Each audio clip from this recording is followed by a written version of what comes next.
So today I wanted to talk about awakening and what awakening really means and what actually awakens and what does it awaken to. There is a whole tradition of spiritual teaching that says everything is perfect, everything always was perfect, and everything always will be perfect, and in the moment you can realize that perfection. If you like, the only imperfection is our perception. We are the veil that separates us from the direct experience of an awakened reality. And all you need to do is just to awaken to what is already here.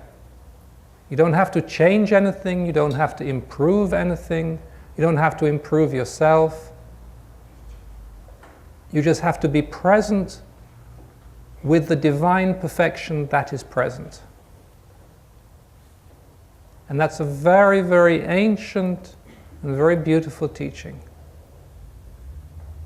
And many people have had such a direct experience. They awaken to what is, and they realize its perfection. And really there is nothing else to do. And that is, in a way, an act of grace that is given to the human being, to wake up to what is. Not what appears. There is a great difference between what appears and what is. What appears is our perception. What is what is actually present. And it's one of the astounding realizations, if you like, that you've been living in a self-created or a culturally created illusion, and then suddenly you wake up and it's not there anymore. And you realize it never was. It is like mist at dawn being burnt away by the sun. And just as when you go out in the mist in the early morning and you can't see anything, you can just hear a few sounds of birds through the mist. Maybe you hear some water somewhere, or some cows in the distance if you're in Switzerland. But you are surrounded by yourself. That mist is yourself. You are surrounded by your own self. And that is, in a way, the veil in which most people live most of the time. I think Jung said somewhere, 99% of humanity live in that 99% of the time.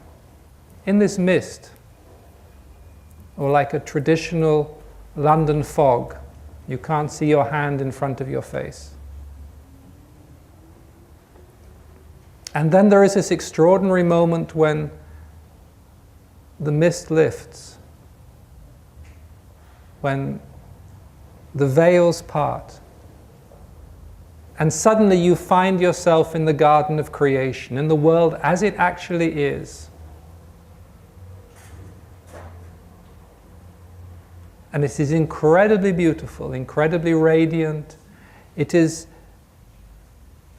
I like to think, to describe it as creation singing the song of the Creator. It is incredibly beautiful. It is life really alive.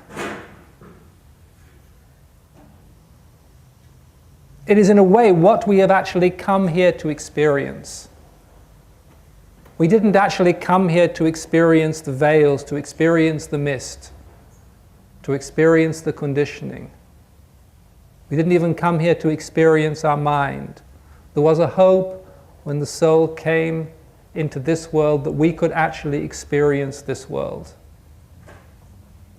I mean, to use that classic expression, we could actually be here now.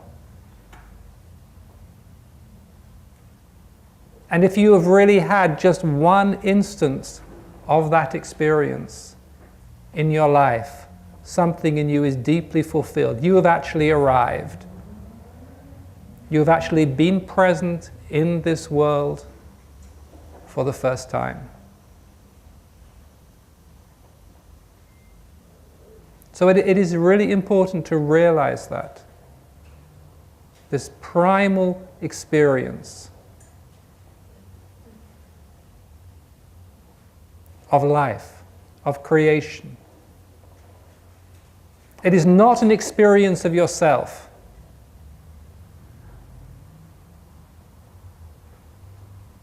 Yes, there are experiences you can have of yourself, of your real self. There are moments which you can directly perceive your true nature, what you really are. They are also incredibly beautiful and can be quite overwhelming when you realize the center of light, the center of love, the center of pure being that is your nature. But in that direct experience of life, there is no you. There is just life. In the garden of creation, there is just creation. It is unbelievably beautiful. As many of you know, I was given that when I was 16. And I just woke up and I didn't believe anything could be so beautiful. And what was quite interesting, it was the same place I had been before, but it was completely different. And there was this light, there was this beauty, there was this incredible joy, and incredible simplicity. It just was. It just is. And I always know that's there. Once you've had that moment, that direct experience, you cannot forget it. And you know it is there. You may lose it. You don't live in it all the time. I think it would be unfair on people around you if you did.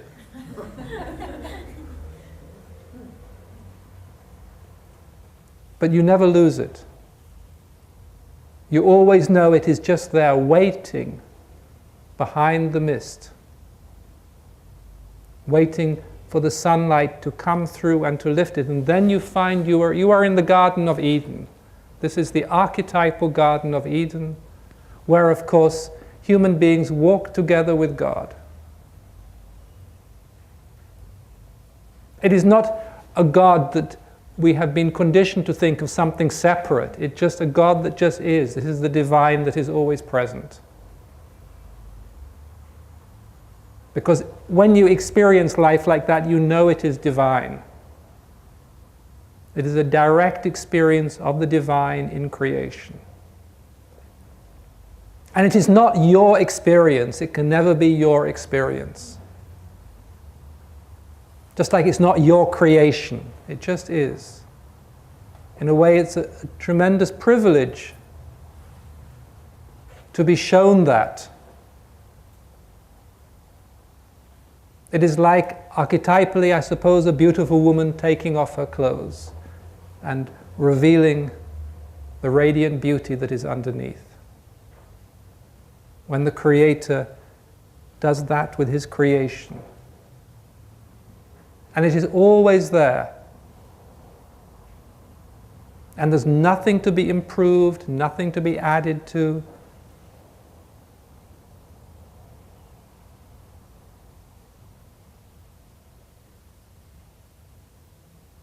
It is what T.S. Eliot calls this moment in and out of time. He writes about it very beautifully.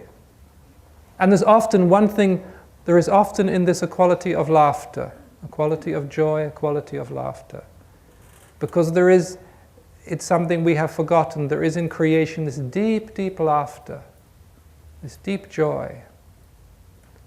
He writes about it when he says, "Sudden in a shaft of sunlight, even while the dust moves, there arises the hidden laughter of children in the foliage, Quick now, here now, always.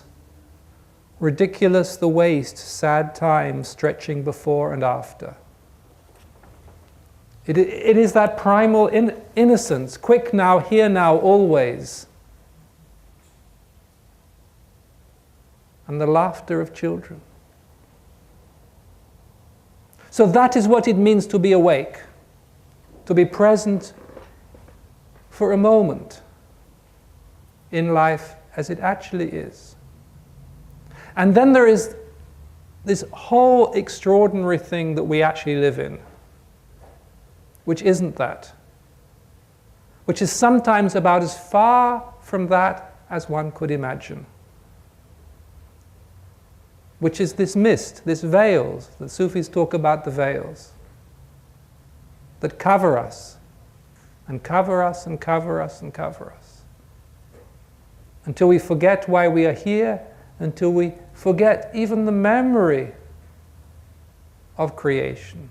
So we read about it in Genesis. It was like that at the beginning, not realizing the beginning is now. The beginning is what is, and everything afterwards is what got lost.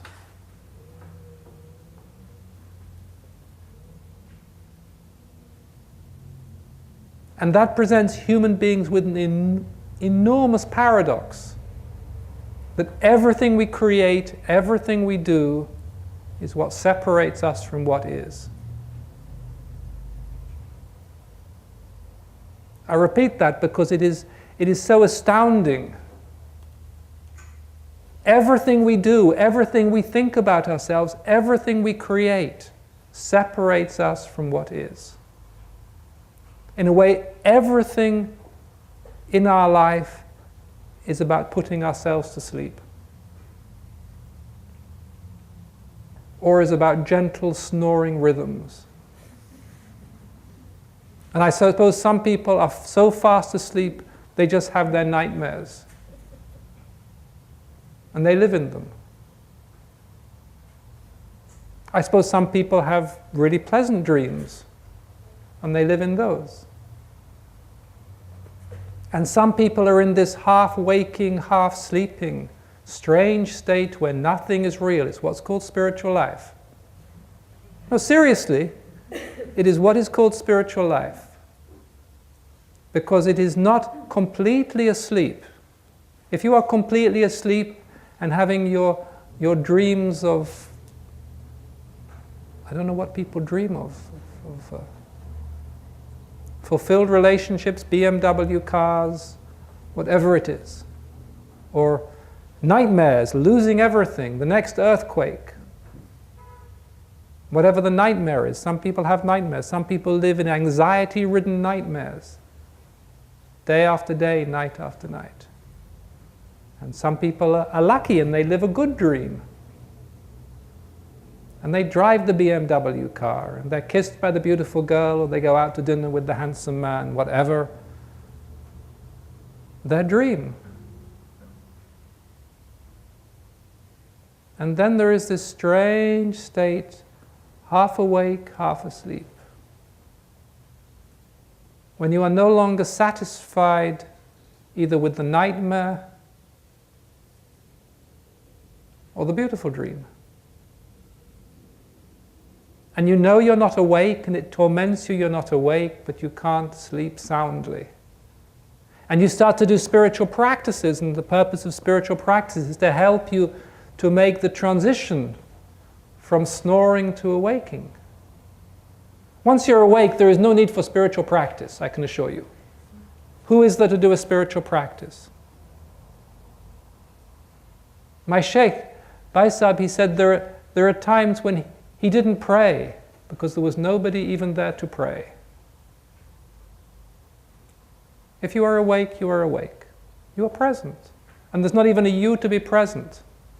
It's a very, very beautiful state. There is nothing to add, there is nothing to take away. It just is. So this is the ancient story of humanity. As I say, interestingly, in the whole Christian Western iconography, It was there at the beginning in the Garden of Eden. And everything that has happened since then has been what got lost.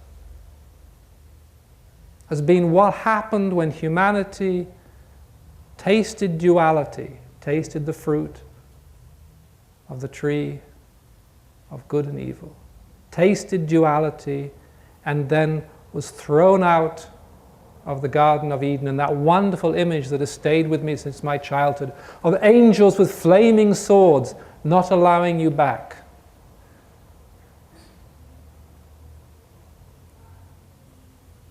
And so really since then, say it has all been about what has got lost. Thousands and thousands of years of what has got lost. Now what I find very interesting is this is both an individual story. We were all in the Garden of Eden. We all got thrown out of the Garden of Eden. We all tasted duality. Good and evil, light and dark. And also, it is the story of the whole of humanity and of the world. The whole world was once Adam and Eve. The Sufis actually say that Adam is the archetypal man. They even talk about the greater Adam and the lesser Adam. Adam is the archetypal man, Eve is the archetypal woman. It is in a way all of humanity. Not just the first man and the first woman, but that essential man and essential woman. The one real man, the one real woman that lives in the Garden of Eden. That is present there in the world in its intrinsic beauty. Naked with God. So that is both each of our stories and also the story of the world.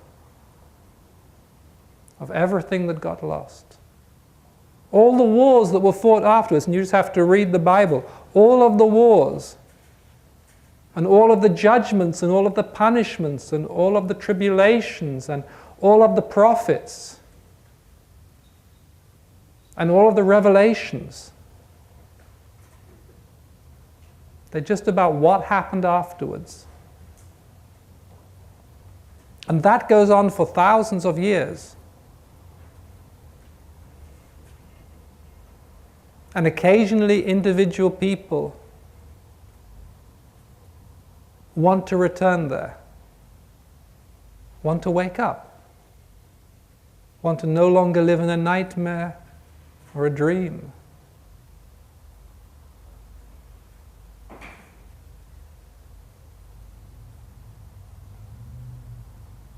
And also, because of this extraordinary relationship between humanity and the world, there also comes the time when the world itself wants to wake up.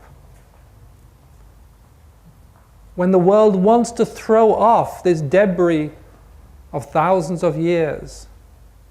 It wants to waken out of the mist. And what is very interesting is there is a whole ancient esoteric tradition. I should say that there are always two, if you like, levels of esoteric traditions. Sacred wisdom. And one has to do with the spiritual evolution of the individual. And that's what you can find in some of the books now available in the West, and some of the teachings that have been made public in the last 20, 30 years. And then there is a whole other level of esoteric teaching which has to do with the world, which has to do with the spiritual body of the world. And most of that was lost a long time ago.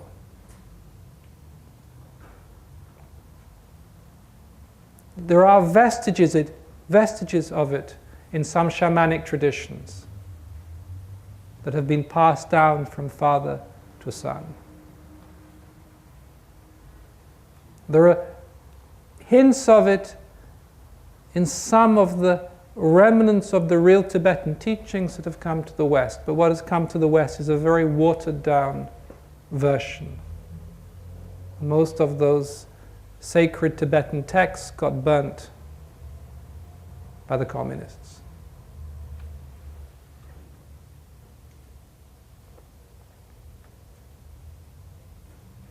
And of course, in the West, some of those teachings were held by the Gnostics, but those were lost long, long ago. So there is this whole other esoteric tradition of how the world functions as a living spiritual being.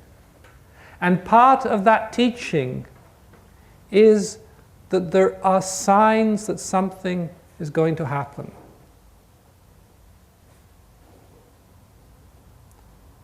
There are signs when the world begins to want to wake up.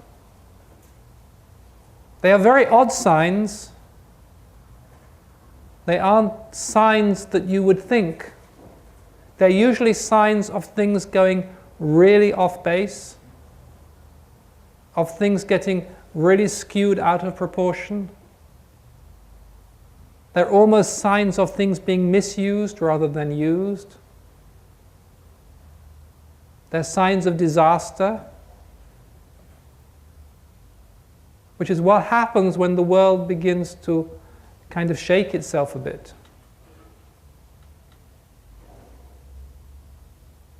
Now, what really interests me is the possibility of being present at that moment. Now, this is a paradox because the world is always perfect. The world can never be other than perfect, and yet the world can also wake up.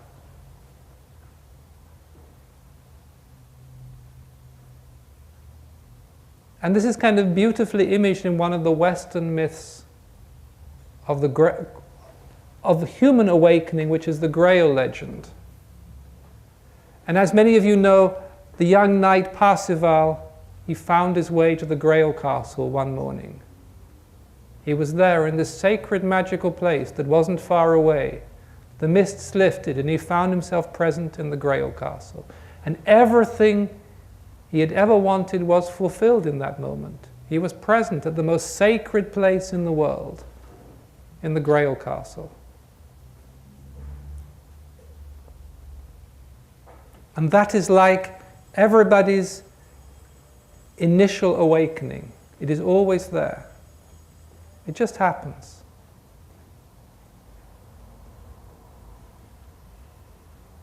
I think almost all human beings are given such a moment at some time in their life. I don't think the soul could come into this world and remain in this world if it didn't have that experience at least once in an incarnation.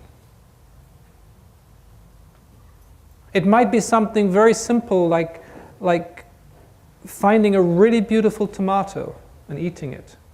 And in that moment, there is actually a direct experience.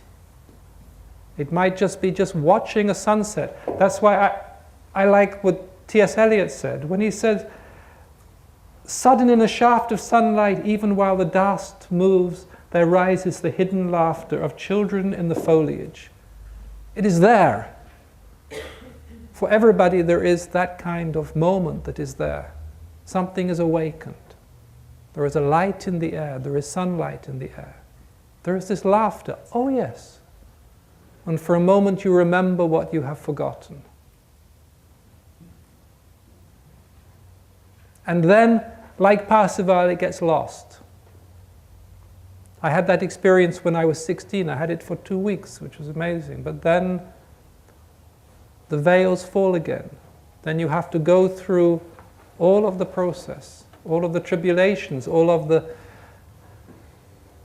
Parzival had to rescue the maiden. There are knights to be fought. There is the battle of life. And then slowly something begins to disintegrate.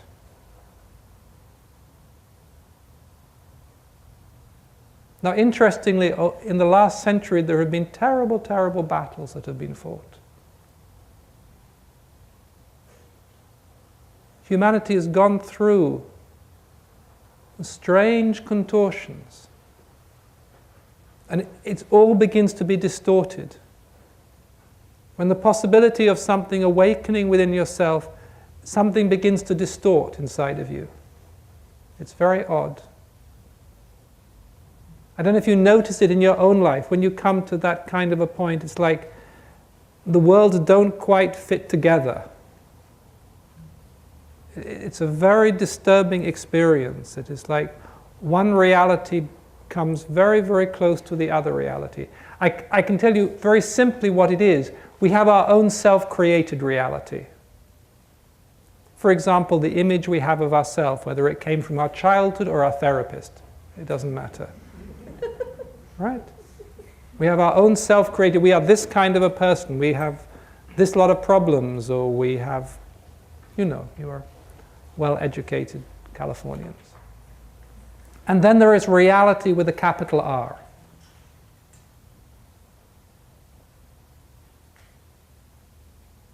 And most of the time, they don't interfere too much with each other.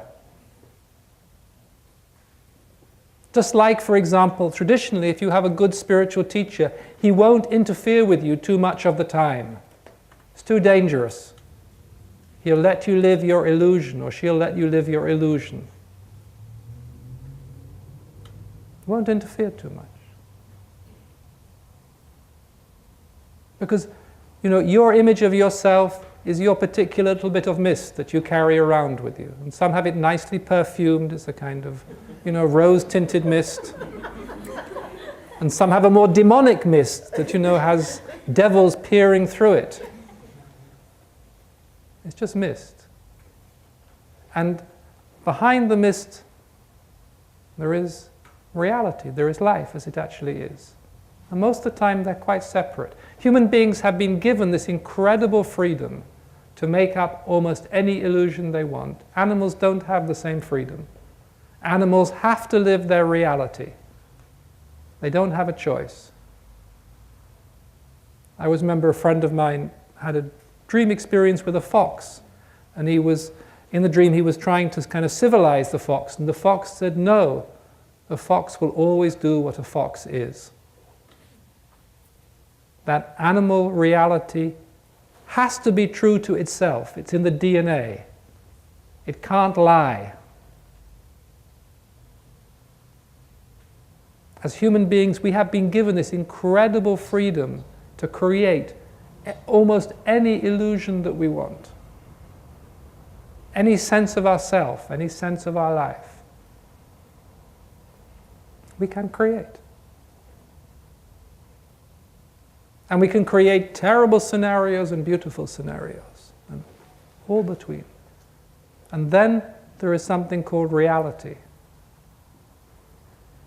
And I say most of the time, reality and your illusion do not interact very much.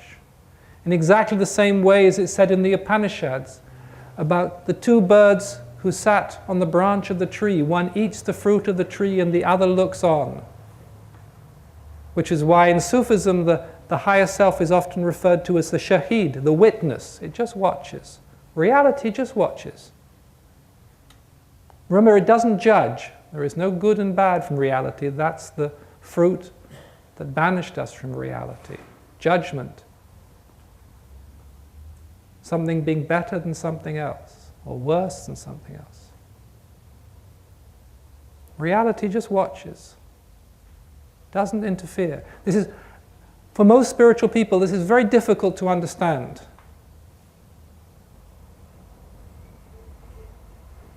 That reality just watches. It watches you. Again, in the same way, in a spiritual tradition, most of the time the teacher just watches you. Says very little.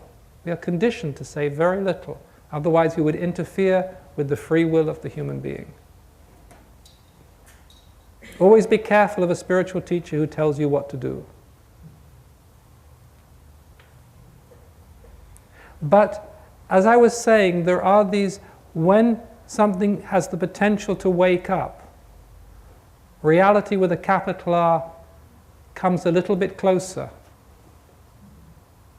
It is no longer completely detached. the energy starts to shift. And when reality comes close to the illusion that you have, everything gets distorted. The worse gets worse, the good gets gooder. Remember, good and bad are just illusions. Nothing is good. Hamlet said that. Nothing is good or bad, only thinking makes it so.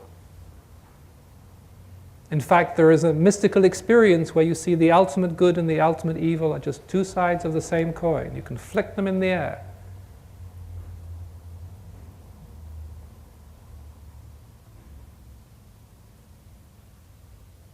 But when what is real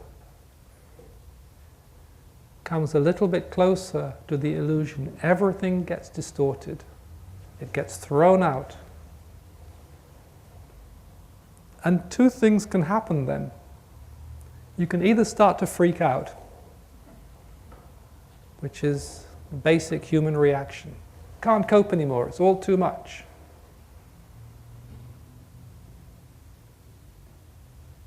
Or you can begin to take notice. You can begin to sniff the air. You can begin to access an ancient, ancient wisdom inside of you that belongs to all of humanity but has been covered over and forgotten and covered over and forgotten. Which is something is about to happen. And then you have a choice. You can bury your head in the sand and save for your 401k, I think it's called in this country. Or you can say, I want to be there when it happens.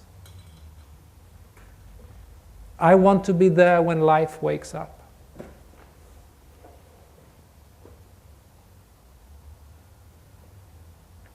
Now, personally, and I think this time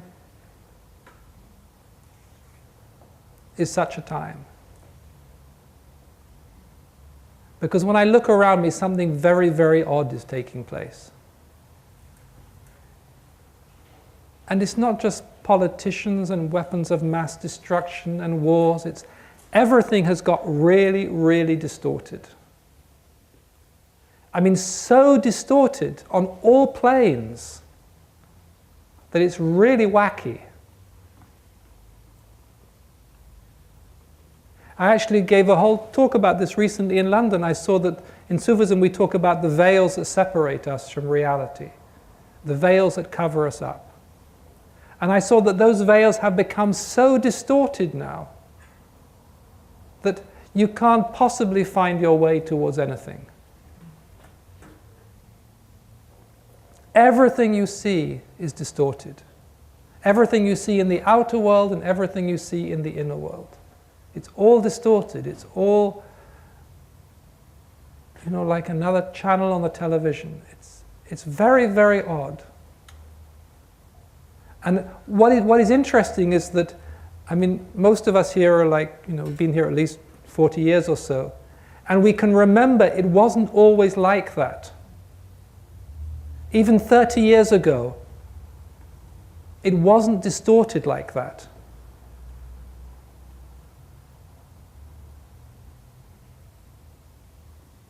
It's interesting how we kind of take it for granted, this distortion. We say, well, that's progress or computers or globalization. And we don't realize that something has really, really got off key. I guess we kind of adapt and adapt and adapt until we don't realize what is happening. So what interests me is that there is inside of me this ancient knowledge that when something gets distorted like that, gets off key, it is like, I give you an example. In our culture now, everybody needs healing, right? Have you ever met anybody who says, I don't need any healing, I'm fine, I'm great? Right. Now, why is that? Are human beings basically born sick? Or is it because everything is distorted and it affects our psychic body, it affects our physical body, it affects our inner alignment?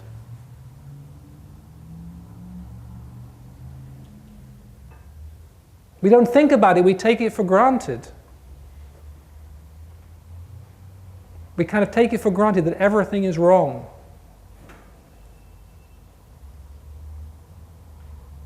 But what it means is just everything is off key. And so there is inside of us a natural balance, physical, emotional, even mental actually. And that's off key. So we all kind of need a treatment to try and put it back. Not realizing that the cause is, the problem is not ourselves. We don't need to get healthy. You can eat all the organic food you like, you know, and do your morning yogas. And yes, it will help a bit. But if you're, you know, if you're in a culture, a world in which everything is distorted, it will distort you. It will distort you. It's a very strange time. Very strange time. What I find really interesting is that everybody's aware that something's off. You know, we have global warming, we have all of the things that are off. But it's somehow we lost this ancient understanding to really say, what does that mean? As I'm just sharing you that there is this ancient teaching. And I don't know, applies both to the individual and to the whole. That when some things get seriously distorted, it's because something is about to happen. And I have a deep passion. I want to be there when it happens. I really want to be, you know, I was at the first Glastonbury Festival. You know, when something was supposed to happen then and it didn't. And I want to be here when it happens.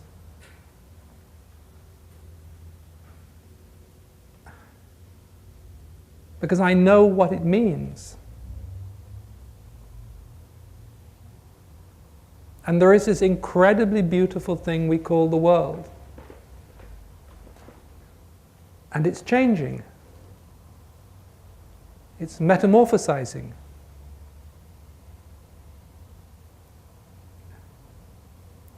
And what I find difficult to understand is nobody seems to be noticing. They're so identified with either their individual or collective problems that they're not aware of what is actually taking place. Now it is said he is the greatest of tricksters. I think that's in the Quran. He is the greatest of tricksters. He is the greatest of deceivers. And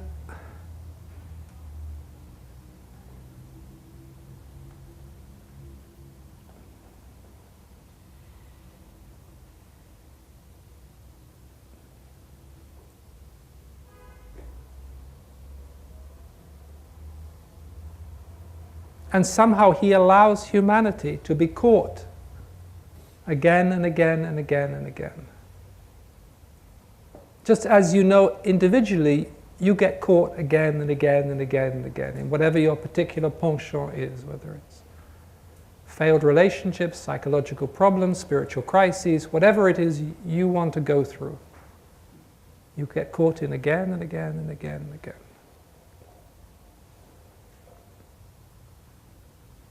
And there comes this time in yourself when you say, look, I've had enough of this. I don't want to play those games anymore. I would like actually to be present. I would like actually to live. Not to dream, to live. I would like actually to live.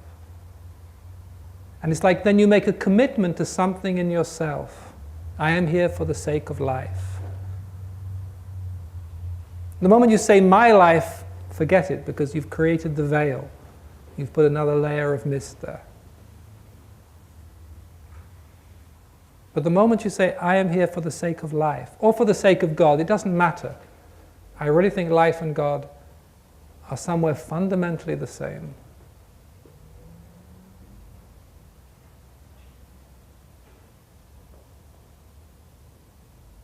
Then a door opens. Then something in life responds.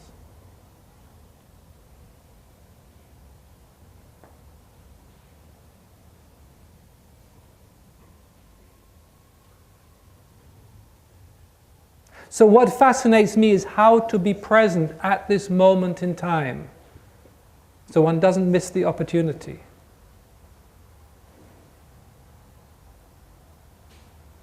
How to be awake when the world wakes up. I am personally completely convinced the world is going to wake up one way or another. Because there are signs, because you can smell it in the air, because something has gone so completely wrong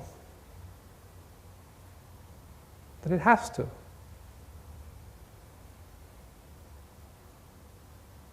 There is this kind of laughter in the air.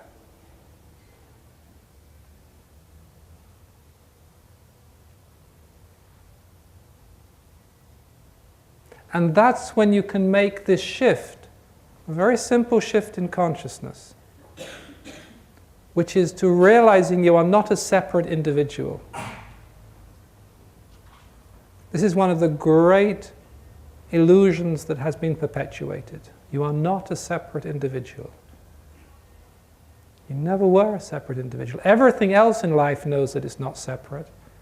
Every ant, every hummingbird, every spider, every cloud.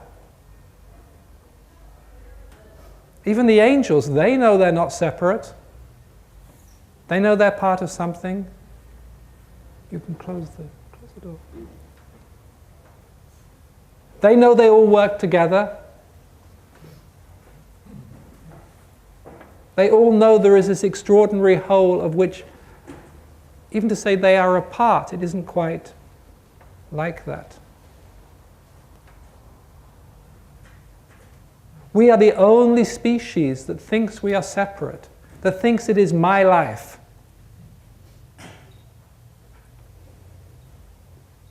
And let alone thinks it's my realization, or it's my spiritual life. Which of course now is mass marketed in the West. And you can have it in any taste and color and perfume and variation you can imagine.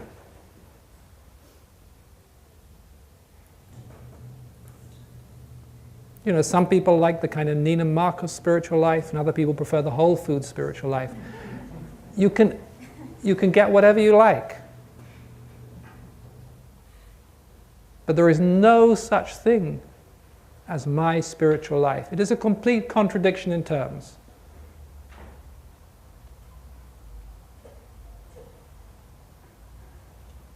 Because if there is any truth about spiritual life, is that it is about the divine, it is about God. It is about what is real. If there is any single truth about spiritual life, it is about the divine.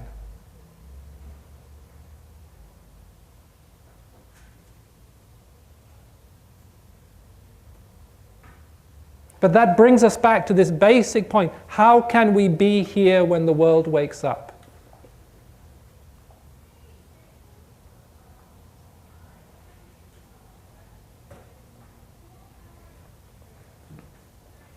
Now there is in the Grail Legend, there is a very, very simple clue. And the beauty of the Grail Legend is it's part of our Western heritage. And one thing Jung stressed, he said, you cannot just take on an Eastern religion, because the Eastern psyche is different.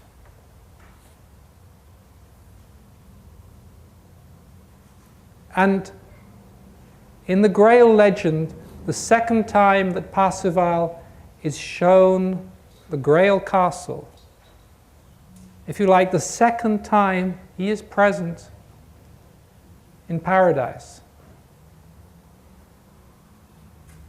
He is asked the question, for whom serves the Grail?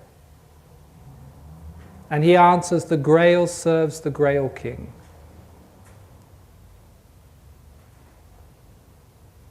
And I always find it fascinating, in all of the spirituality in the West, we almost seem to have forgotten the most basic question.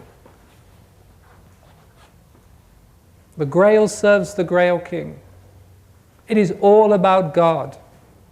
Everything is in service to God. And the moment you say that, and the moment you live that, you are present.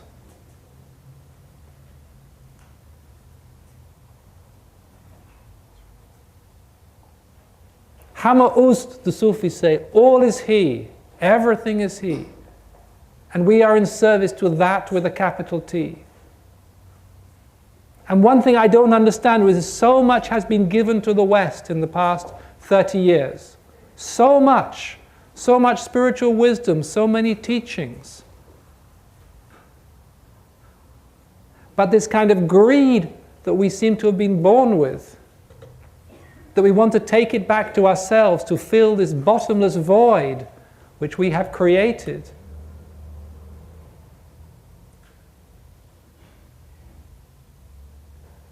Forgets that basic truth.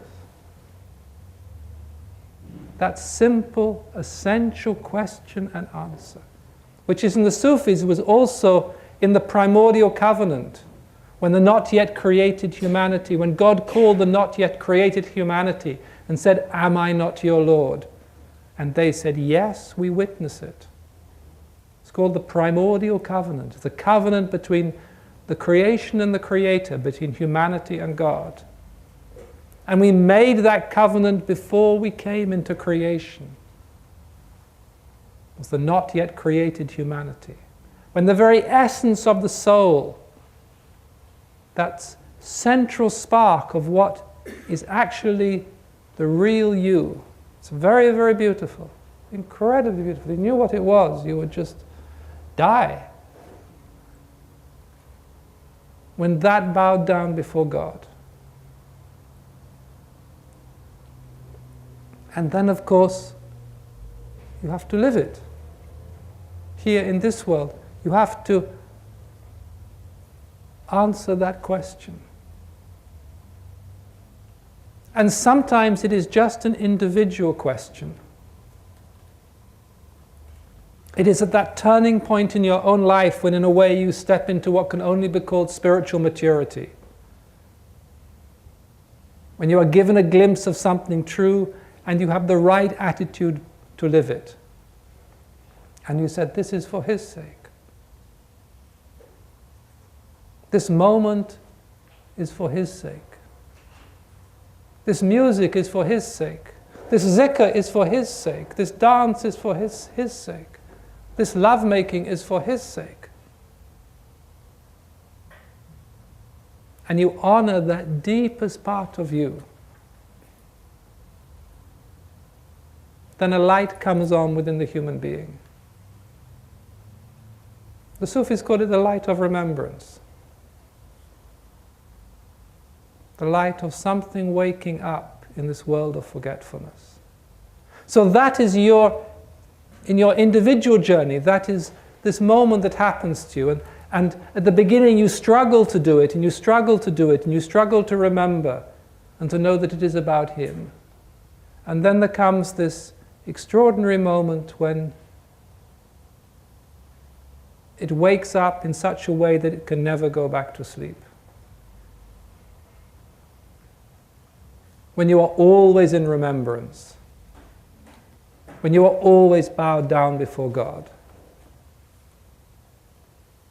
When something in you is always praying, the heart prays, and the heart prays, and the heart prays. And then from that moment, everything you do in life is in service to God. Whether you are baking bread, whether you are vacuuming, whether you are working as a banker, everything you do is automatically in service to God. Because your heart is in service to God, because your breath is in service to God.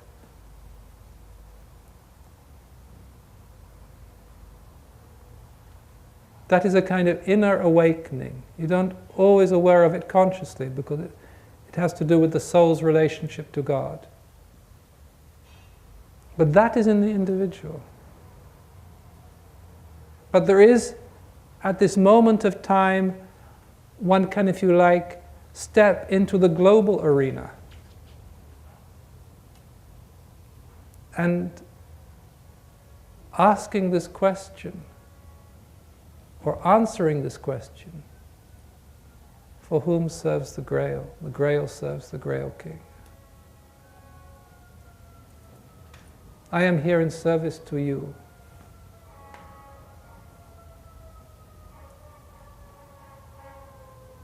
It's Chinese New Year, isn't it?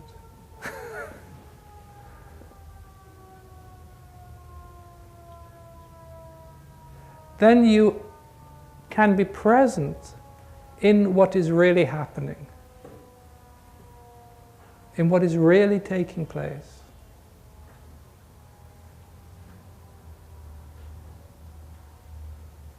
And then you can be used by creation to help this mystery unfold, to help the world to wake up.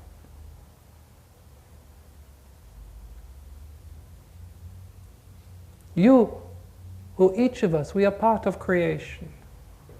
We are part of the light of God in this world. If you really knew how it looked from somewhere, you would just bow down before God. It is so beautiful.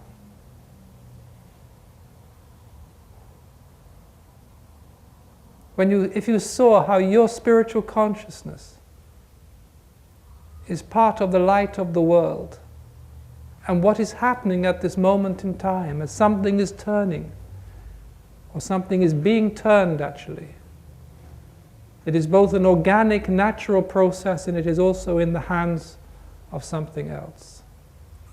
Like the Sufis say, the beloved holds the heart of the faithful between his two fingers and turns it as he wills. What is true for the human being is also true for the world. He holds the heart of the world between his two fingers and turns it. Sometimes he turns it away from him, and we have been through at least 1,000 years of him turning the world away from him. So much so, we don't even realize that is what has happened. We don't even realize the world has been turned away from God. And it is about to change. He is about to turn, or he is already turning the world back towards him. As I said, when the reality with a capital R gets closer, begins to interfere with the illusions of humanity and distort them and distort them and distort them. And then you have this choice to be present when the world wakes up, to be awake when the world wakes up, to welcome the dawn, or to be caught in this strange, distorted illusions. Illusions are already distorted, but they're going to get more and more distorted, I can assure you. Very strange, bizarre things will start to happen if they haven't happened already.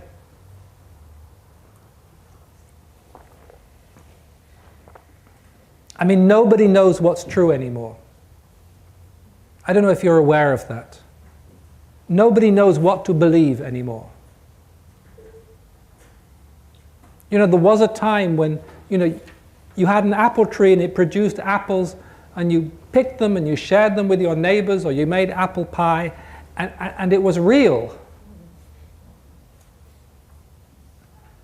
But we don't live in that kind of world anymore. We have to have a label telling us if it's a genetically engineered apple. And we don't even really know what that means.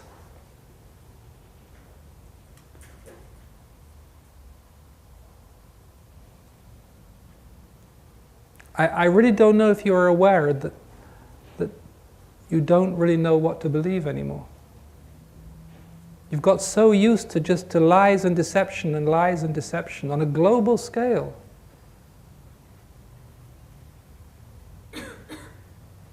I mean, what does global warming really mean?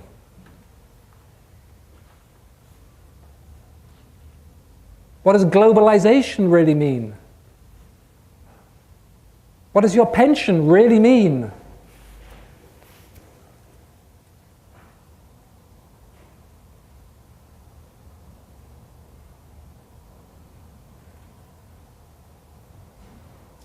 It's extraordinary how we have got used to it.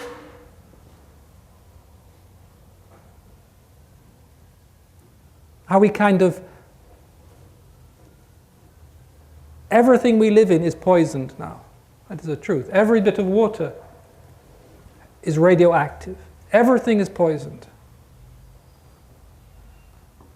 Almost every thought is poisoned, is distorted, is manipulated. Whose thought is it? Is it your thought? Did it come from somebody else? Was it somebody manufactured that thought?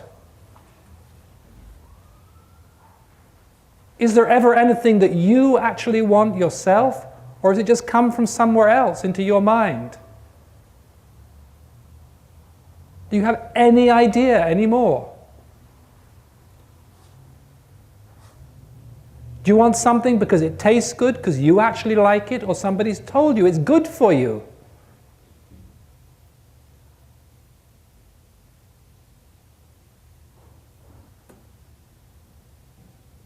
And we don't even realize that it's happened. 40 years ago was not like that. When I grew up, yes, there was materialism. But it was honest, straightforward materialism.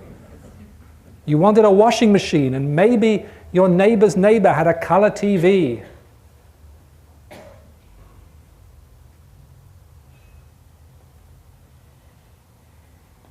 If you were in England, you wanted a Sunday roast on the table with potatoes and Brussels sprouts. And it was real.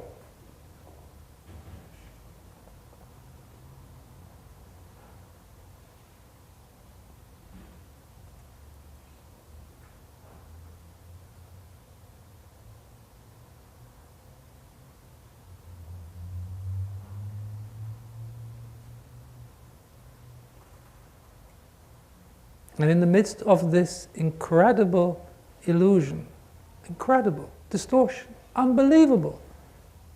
And what I've realized recently, as I've shared with some of you, is not only is the outer world distorted, the inner world is distorted.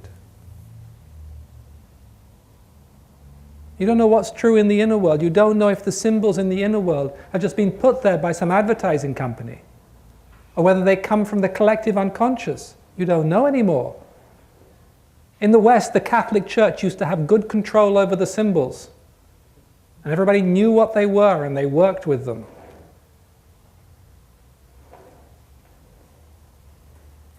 But it's all been manipulated now. You have no idea what is true. And that is a sign that an era is coming to an end. A classic sign of what happens when an era is coming to an end. It's actually what happens when reality with a capital R begins to distort the illusions, almost out of control. And so you can either try and change the illusions,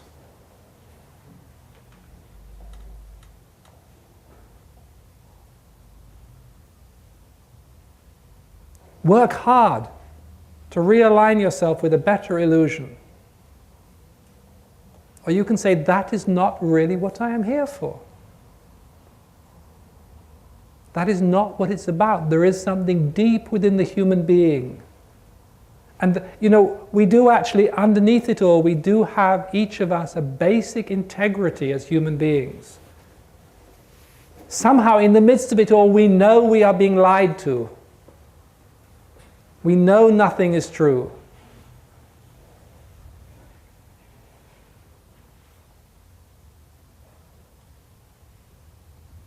And all I say is just return to that basic human part of you, which is your relationship to God. That is all. My teacher, she said, you bring two things with you into the world: the desire to live, to survive, the survival instinct, and the desire to worship. Everything else is added afterwards. Everything else is added afterwards. So just return to that basic imprint, which is in a way the memory of when you were together with God in the Garden of Eden. When you are together with God. Return to that within yourself. And then you can't go wrong, because that is true. If you didn't have that, the soul would no longer survive. And there are souls that have lost that in this world. They've lost that memory. They're called lost souls. They cannot find their way. You can see them on the inner planes, wandering, wandering. They can't find their way. They've lost that connection. And all the soul retrieval work in the world won't help them.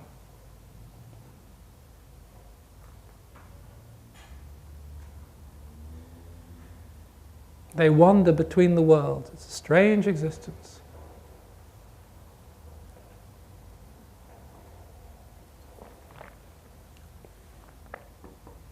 But all the illusions cannot fool you in your own human integrity, in what is real within you. It's as simple as that. Somewhere you know what it means to be really alive. You know what you are here for, and it is not self-development. I'm not saying self-development is a bad thing. It can help you, sure.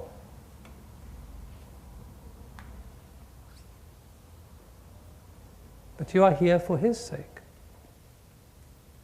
Just like the whole of creation is here for His sake.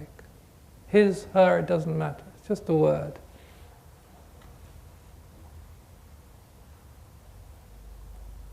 There's this beautiful poem, Prabhu, sovereign spirit, beneficent and merciful Allah, my infinite one. At thy command only will I carry out the pilgrimage of life, for the love of all created by thee and for thy glory. That is a way to live. At thy command only will I carry out the pilgrimage of life, for the love of all created by thee and for thy glory. If you live that imprint within you, then you can turn from a world that is dying to a world that is waking up. Because it is His world. It is not His world that is dying, I can assure you. It is a bad dream, a distorted dream. But it is His world that is waking up. Just like in your own awakening, you are suddenly present in His creation, not in your creation. It's a fundamental difference.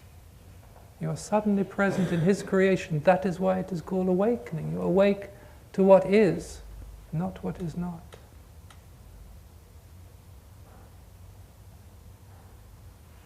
And I think, maybe I am spiritual romantic, I think He would like a few people to be present when He wakes up His world.